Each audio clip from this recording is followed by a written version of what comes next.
Welcome to steno dictation. 5 second बाद शुरू होगा। स्टार्ट। अंततः जिसका अंदेशा था वही हुआ। महिला आरक्षण से संबंधित संविधान संशोधन विधेयक 2/3 बहुमत के अभाव में लोकसभा से पारित नहीं हो सका। इसी के साथ एक तरह से महिला आरक्षण फिर से ठंडे बस्ते में चला गया। कहना कठिन है कि अब वह कब लागू हो सकेगा। यदि पक्ष विपक्ष के बीच निकट भविष्य में कोई सहमति नहीं बनती तो आसार यही हैं कि महिला आरक्षण 2034 के लोकसभा चुनाव के पहले क्रियान्वित नहीं हो सकता। महिला आरक्षण में और अधिक देरी दुर्भाग्य की ही बात होगी। ध्यान रहे, महिला आरक्षण के सपने को साकार करने में पहले ही बहुत देर हो चुकी है। महिला आरक्षण का विचार करीब 3 दशक पहले राजनीतिक विमर्श का विषय बना था।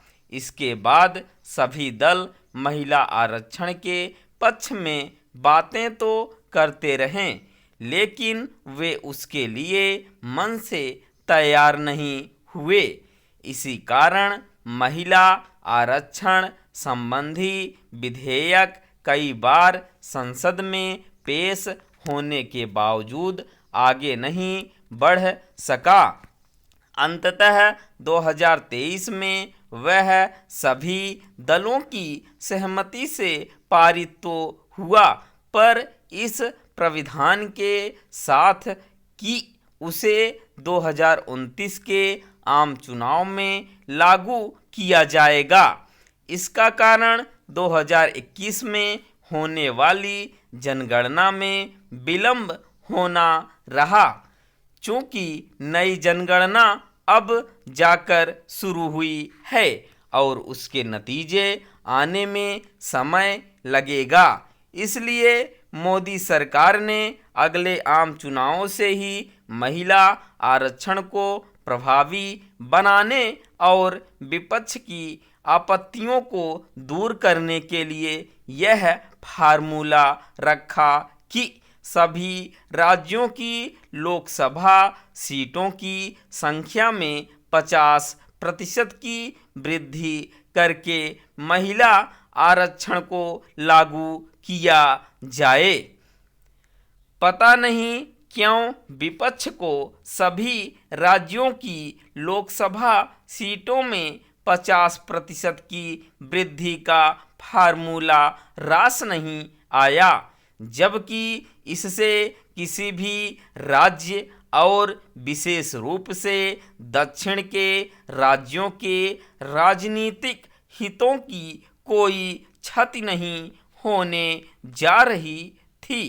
अच्छा होता कि विपक्ष नई जनगणना और उस पर आधारित परिसीमन के आधार पर महिला आरक्षण लागू करने की अपनी जिद का परित्याग करता, क्योंकि यदि जनसंख्या के आधार पर महिला आरक्षण लागू किया जाता है तो कम आबादी वाले दक्षिण और पूर्वोत्तर भारत के राज्य तो राजनीतिक रूप से नुकसान में ही रहेंगे।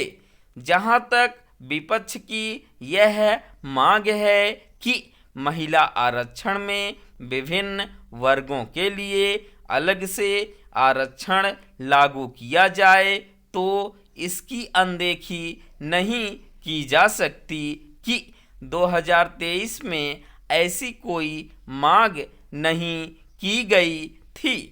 महिला आरक्षण संबंधी संशोधन विधेयक पारित न होने से विपक्ष अपनी जीत की घोषणा अवश्य करेगा, लेकिन ऐसा करके वह देश की महिलाओं को मायूस ही करेगा।